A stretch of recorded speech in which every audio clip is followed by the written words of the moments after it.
Baba Saheb doctor Bhimrao Ambedkar ji ने मनुस्मृति का दहन क्यों किया था? 25 दिसंबर को मनुस्मृति दहन दिवस क्यों मनाया जाता है? ये मनुस्मृति क्या होता है? आइए जानते हैं। वीडियो में अंत तक जरूर बने रहिएगा। तो चलिए वीडियो को शुरू करते हैं।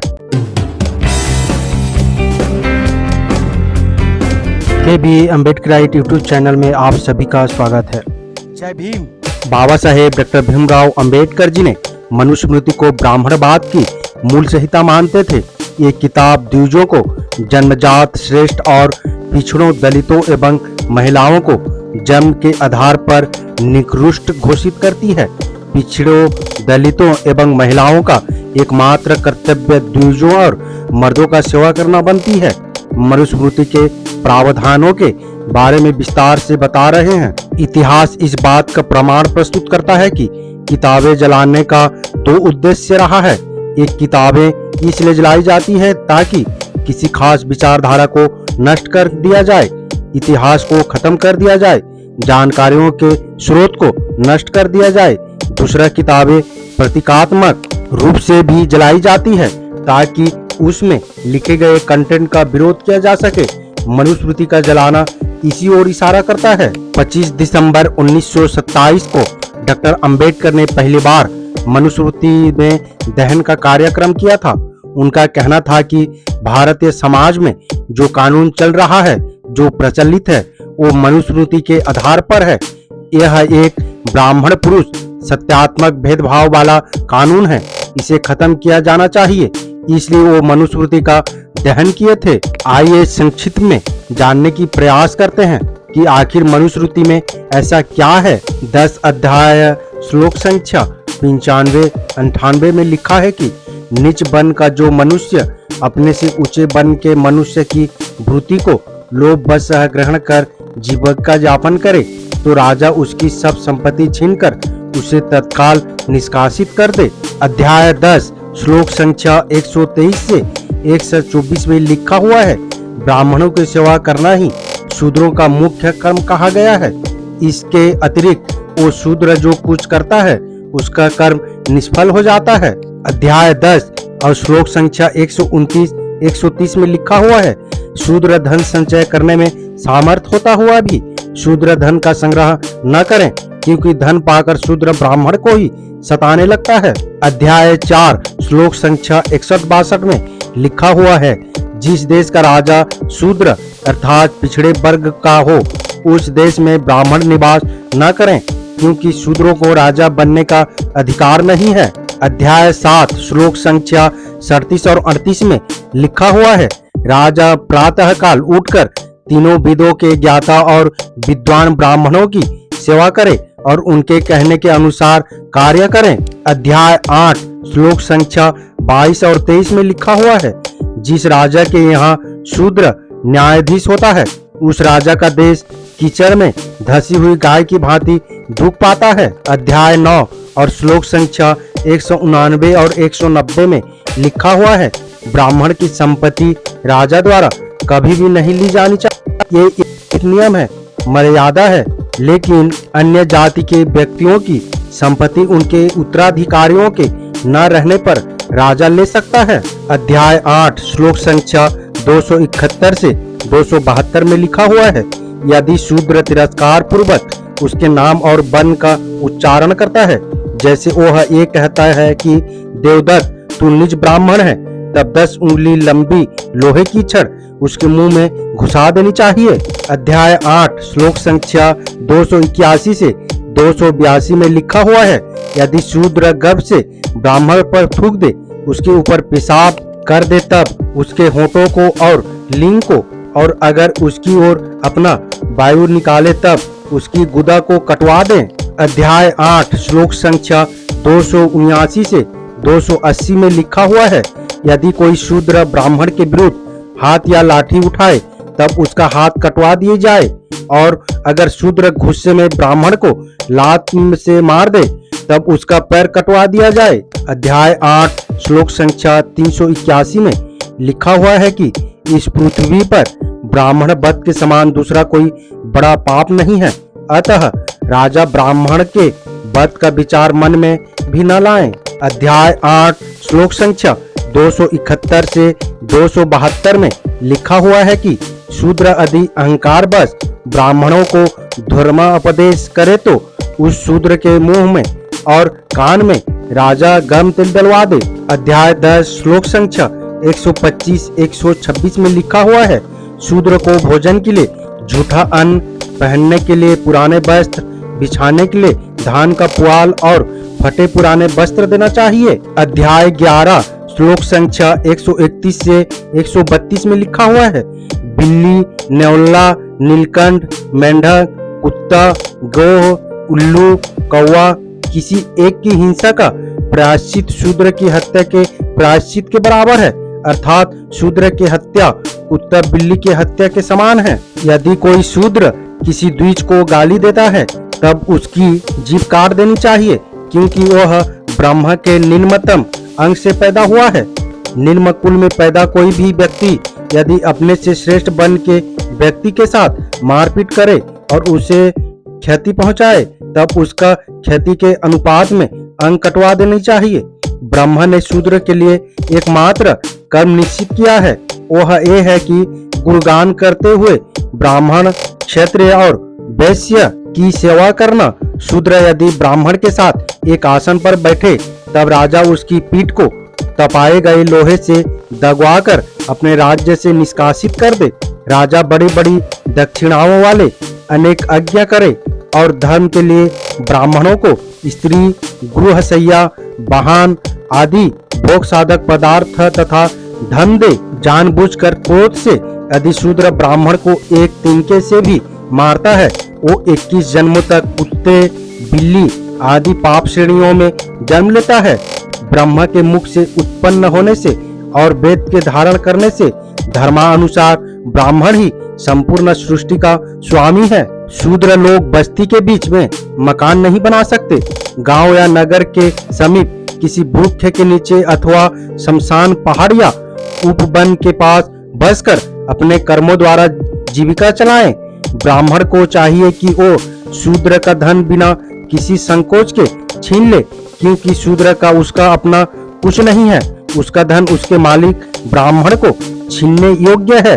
राजा, वैश्य और शूद्रों को अपना अपना कार्य करने के लिए बाध्य करने के बारे में सावधान रहे, क्योंकि जब ये लोग अपने कर्तव्य से विचलित हो जाते हैं तो तब इस संसार को अव्यवस्थित कर देते हैं।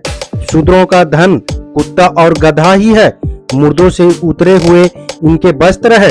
शूद्र टूटे फूटे बर्तनों में भोजन करे। शूद्र महिलाएं लोहे के ही गहने पहने। यदि यज्ञ अपूर्ण रह जाए तो वैश्य की असामर्थ्यता में शूद्रों का धन यज्ञ करने के लिए छीन लेना चाहिए। दूसरे ग्रामवासी पुरुष जो पतित, चंडाल, मूर्ख और धोबी आदि अत्यवासी हो, उनके साथ द्विज न रहे। लोहार, निषाद, नट, गायक के अतिरिक्त सुनार और वस्त्र बेचने वाले का अंत वर्जित है। शूद्रों के साथ ब्राह्मण वेद अध्ययन के समय कोई संबंध नहीं रखे, चाहे उस पर विपत्ति ही क्यों न आ जाए। स्त्रियों का वेद से कोई सरोकार नहीं होता, ये शास्त्र द्वारा निश्चित है। अतः जो स्त्रियां वेद अध्ययन करती है वो पाप युक्त है और असत्य के समान अपवित्र है, ये शाश्वत नियम है। अतिथि के रूप में वैश्य और शूद्र के आने पर ब्राह्मण उस पर दया प्रदर्शित करता हुआ अपने नौकरों के साथ भोजन कराए। शूद्र को बुद्धि नहीं देनी चाहिए, अर्थात उन्हें शिक्षा ग्रहण करने का अधिकार नहीं है। शूद्रों को धर्म और व्रत का उपदेश न करें। जिस प्रकार शास्त्र विधि से स्थापित अग्नि और सामान्य अग्नि दोनों ही श्रेष्ठ देवता है, उसी प्रकार ब्राह्मण चाहे वो मूर्ख हो या विद्वान दोनों ही रूपों में श्रेष्ठ देवता है। शूद्रों की उपस्थिति में वेद पाठ नहीं करनी चाहिए। ब्राह्मण का नाम शुभ और आदर सूचक, क्षत्रिय का नाम वीरता सूचक, वैश्य का नाम सम्मति सूचक और शूद्र का नाम तिरस्कार सूचक हो। 10 वर्ष के ब्राह्मण को 90 वर्ष का क्षत्रिय, वैश्य और शूद्र पिता समान समझकर उसे प्रणाम करे। मनु के इन कानूनों से अनुमान लगाया जा सकता है कि शूद्र, अतिशूद्र और महिलाओं पर किसी प्रकार और कितने अमानवीय अत्याचार हुए हैं। मनुस्मृति अध्याय 4 श्लोक संख्या 61 में व्यक्ति को शूद्र से शासित राज्य में धर्म कर्म से विरत जन्म समूह के मध्य पाखंडी लोगों से व्याप्त स्थान में और अंत्यजों के निवास स्थल में नहीं वास करनी चाहिए।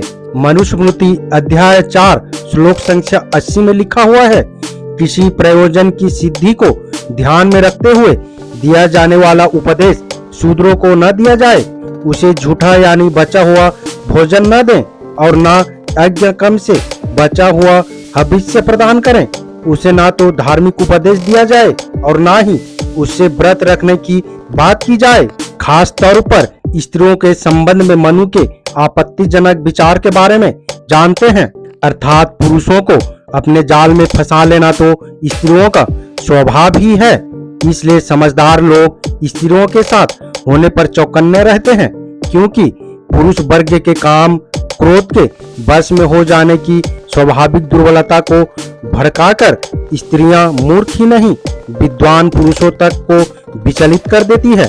पुरुष को अपनी माता बहन तथा पुत्री के साथ भी एकांत में नहीं रहना चाहिए, क्योंकि इंद्रियों के आकर्षण बहुत ही तीव्र होता है और विद्वान भी इससे नहीं बच पाते। पुरुषों को अपने घर की सभी महिलाओं को 24 घंटे नियंत्रण में रखना चाहिए और व्यासायक स्त्रियों को तो विशेष रूप से बस में रखना चाहिए।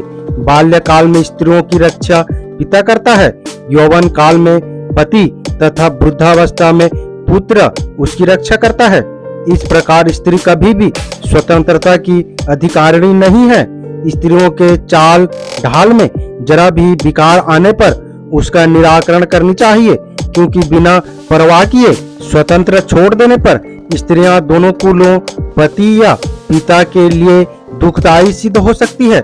सभी वर्णों के पुरुष इसे अपना परम धर्म समझते हैं और दुर्बल से दुर्बल पति भी अपनी स्त्री की यत्नपूर्वक रक्षा करता है। पति द्वारा त्याग दिए जाने तथा किसी दूसरे के हाथ बेच दी जाने पर भी कोई स्त्री दूसरे की पत्नी नहीं कह जा सकती। उसके विवाहित पति का उस पर आजन्म अधिकार बना रहेगा। स्त्री का पिता अथवा पिता की सहमति से इसका भाई जिस किसी के साथ उसका विवाह कर दे, जीवन पर्यंत वो उसकी सेवा में रत रहे और पति के न रहने पर भी पति की मर्यादा का उल्लंघन कभी न करे। स्त्री का पति दुस्सल्ली कामी तथा सभी गुणों से रहित हो तो भी एक स्वाधी स्त्री को उसकी सदा देवता के सम्मान सेवा या पूजा करनी चाहिए। स्त्री को अपने पति से अलग कोई यज्ञ व्रत या उपवास नहीं करनी चाहिए, क्योंकि उन्हें अपने पति का सेवा जतन से ही स्वर्ग प्राप्त हो जाता है।